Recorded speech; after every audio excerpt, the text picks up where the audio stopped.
Hello दोस्तों, मैं सौरभ आप सभी का स्वागत करते हैं हम अपने यूट्यूब चैनल एसएससी माहौल पे।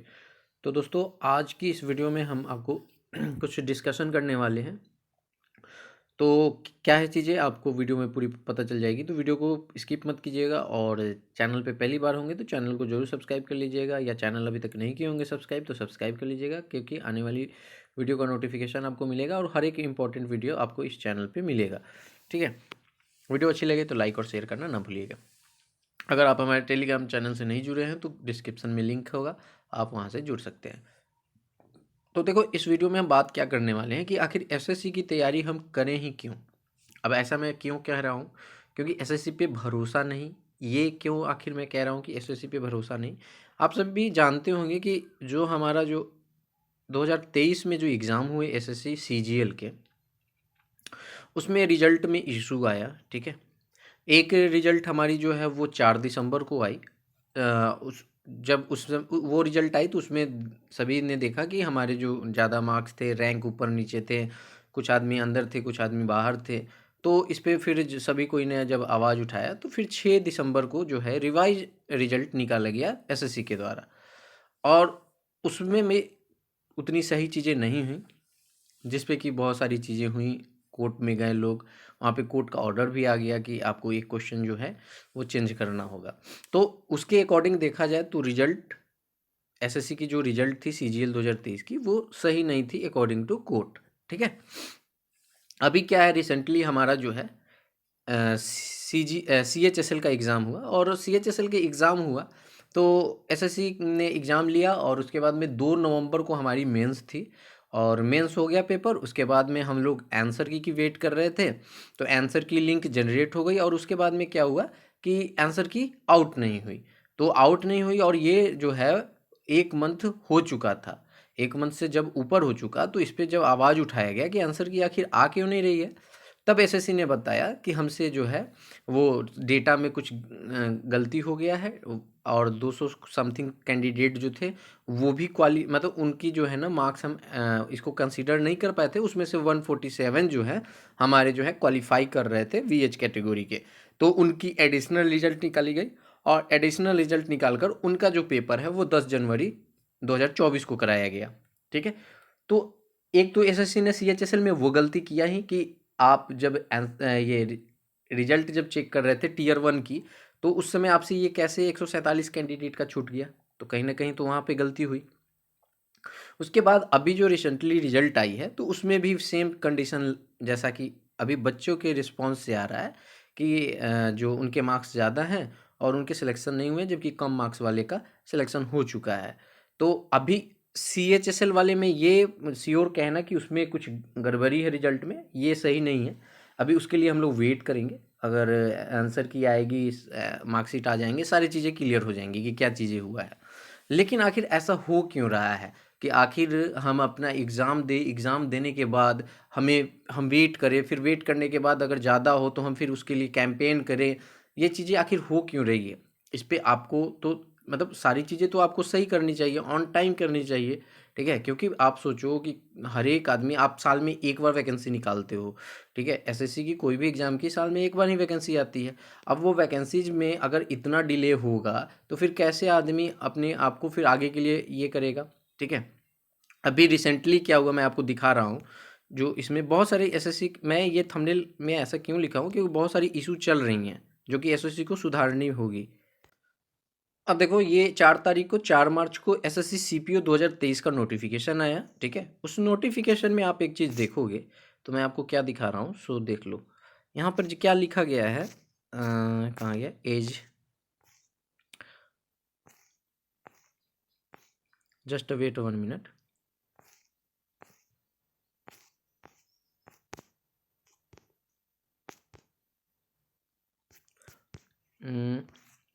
यहीं पे कहीं पे होगा। हाँ, यहाँ पे देखो, आप क्लियरली देख सकते हो एज लिमिट जो है। ठीक है, यहाँ पे आप देखो एज लिमिट क्या दिया गया है, डेट 1 अगस्त 2024। कोई बात नहीं, आपने 1 अगस्त 2024 दे दिया।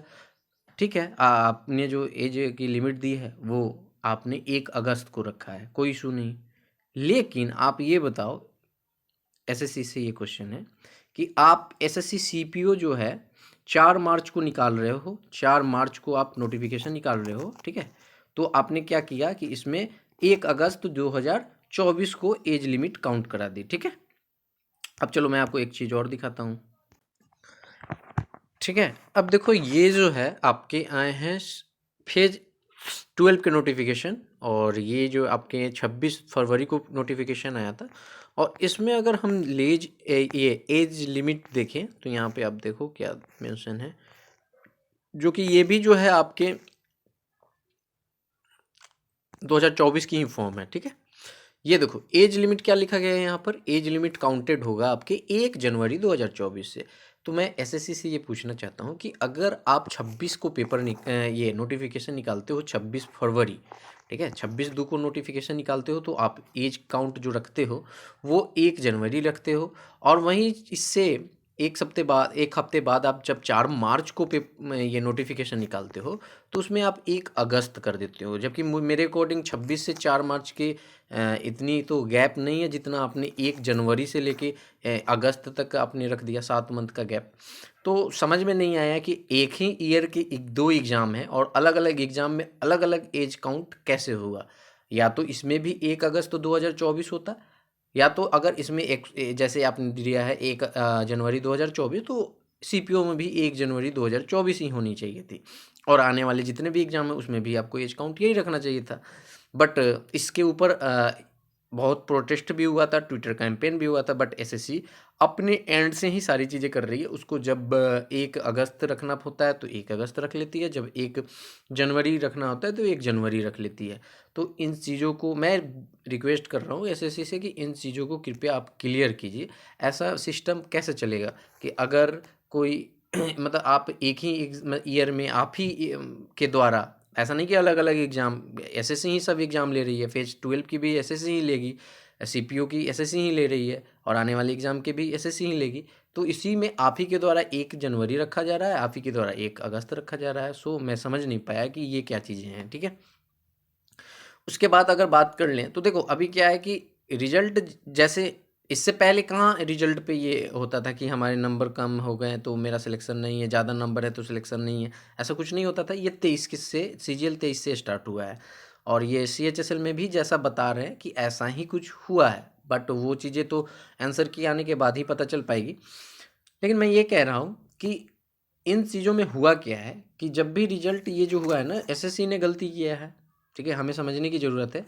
गलती एसएससी की है कि उसने रिजल्ट को गलत, या जैसे भी उनसे कोई फॉल्ट हुई, क्या हुआ, व्हाटएवर, ठीक है।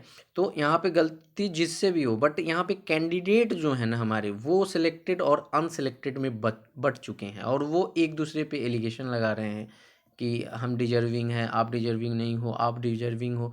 सेलेक्टेड अनसेलेक्टेड को बोल रहे हैं, अनसेलेक्टेड सेलेक्टेड को बोल रहे हैं। बट मुझे जहाँ तक लगता है कि सभी कोई को जॉब चाहिए, और सभी कोई के पास कैपेबिलिटी है, और हम सभी को पता होता है कि फॉर्म बहुत ज़्यादा पड़ते हैं, बट जितनी वैकेंसीज होती हैं उतना का ही सिलेक्शन होता है, और उतने के सिलेक्शन मतलब कि वो जो क्राइटेरिया होती है, कट ऑफ होती है, उसको जो जो क्लियर करेगा उसकी जॉब होगी, सिंपल सी बात है। लेकिन यहाँ पर सिलेक्टेड और अनसेलेक्टेड की बात होनी ही नहीं चाहिए अकॉर्डिंग टू मी, ठीक है।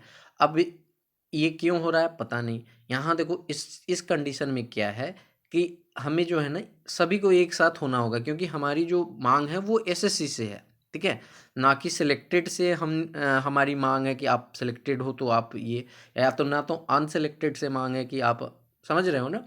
तो हमारी जो मांग है वो एसएससी से है कि आप अपने सिस्टम में थोड़ी सिस्टम को सुधारिए और सभी चीज़ें सही कीजिए, ताकि एज इशू हो गई, रिजल्ट में जो इशू आ रहा है, ये सारी चीज़ें नहीं होनी चाहिए, ताकि आप पे जो है ट्रस्ट करके आदमी, जो कोई एक कैंडिडेट सीरियस कैंडिडेट है, वो अपनी प्रिपरेशन को आगे ले जाए, और वो उस उम्मीद में पढ़े, ताकि उसकी उम्मीद ये लगे कि मेरी जॉब हो जाएगी, मैं इतना मेहनत कर रहा हूँ। क्योंकि अब चीज़ें क्या हो गई हैं कि सभी के मन में ये चीज़ें हो गई हैं कि क्या पता, मैं इतनी प्रिपरेशन तो कर रहा हूँ, हमारे मार्क्स भी ज़्यादा आ रहे हैं, क्या पता होगा कि नहीं होगा।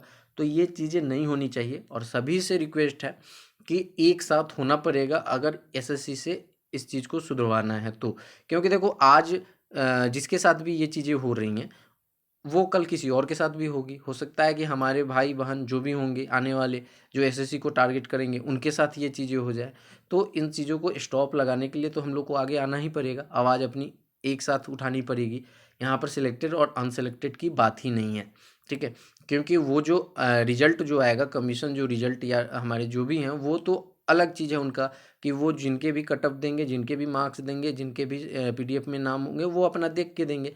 लेकिन इशू ये है कि अगर एक्चुअल में कुछ ऐसी चीज़ें हो रही हैं कि जिनके ज़्यादा मार्क्स हैं उनके सिलेक्शन नहीं हुए, जिनके कम मार्क्स हैं उनके सिलेक्शन हो गए, या कोई भी ऐसी चीज़ें, तो इस पे थोड़ी-सी जो है एसएससी को सुधार करना चाहिए, ताकि जिसके मार्क्स ज़्यादा हैं, क्योंकि हम लोग वही जानते हैं कि जिसके ज़्यादा मार्क्स होंगे उसी को सिलेक्शन मिलेगा।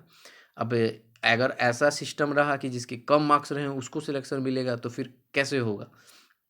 ठीक है? तो ये चीज़ें हैं, और इस पे जो है सभी टीचर्स और सभी जितने भी हम लोग, मतलब जितने लोग तैयारी कर रहे हैं ना, सभी को एक साथ आना पड़ेगा आने वाले टाइम के लिए। जो है अब आने वैकेंसीज आपकी आएगी, अभी सीजीएल की आएगी, सीएचएसएल की आएगी, सीपीओ की आ गई हमारी, एमटीएस की आएगी, बहुत सारे हैं, स्टेनोग्राफर की आएगी। तो इन सब चीज़ों को ठीक करने के लिए जो है हमें अपनी मांग को जो है रखना ही होगा।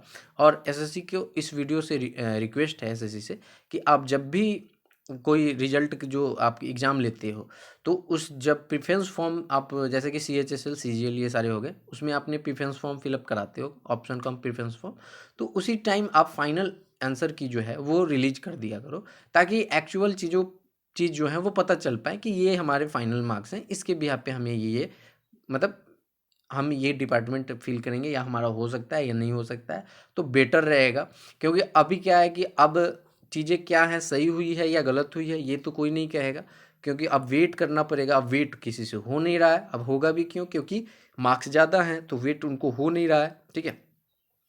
तो आपसे रिक्वेस्ट है कि कृपया आप आंसर की जो है ना, वो पहले ही फाइनल आंसर की दे दो, मार्क्स आप बाद में देते रहना।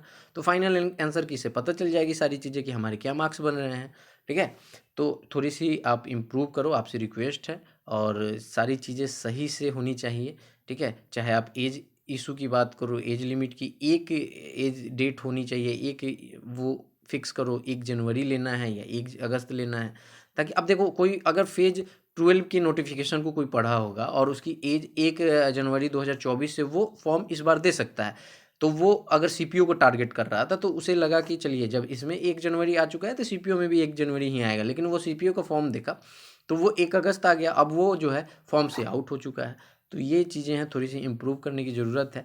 बस मेरा इस वीडियो से एसएससी से रिक्वेस्ट था कि इन सारी चीज़ों पे ध्यान देते हुए सही चीज़ों की तरफ जो है हमें काम करना चाहिए, और जो भी चीज़ें हैं वो क्लियरिटी के साथ रखनी चाहिए, ताकि कैंडिडेट हम ही लोग हैं जो आपके इस एग्ज़ाम में अपीयर होते हैं, और कैंडिडेट के साथ सारी चीज़ें जो है सारी चीज़ें जो है ना वो रखनी चाहिए क्लियरिटी के साथ, ठीक है। तो इस वीडियो में इतना ही। वीडियो कैसी लगी कमेंट करके ज़रूर बताइएगा। अगर मैं कुछ गलत बोला हूँ तो वो भी आप कमेंट कर सकते हो, ठीक है। हाँ, चैनल पे पहली बार होंगे तो चैनल को जरूर सब्सक्राइब कर लीजिएगा। मिलते हैं अगली वीडियो में, तब तक इतना ही। जय हिंद, जय भारत, सभी को ख्याल रखिएगा।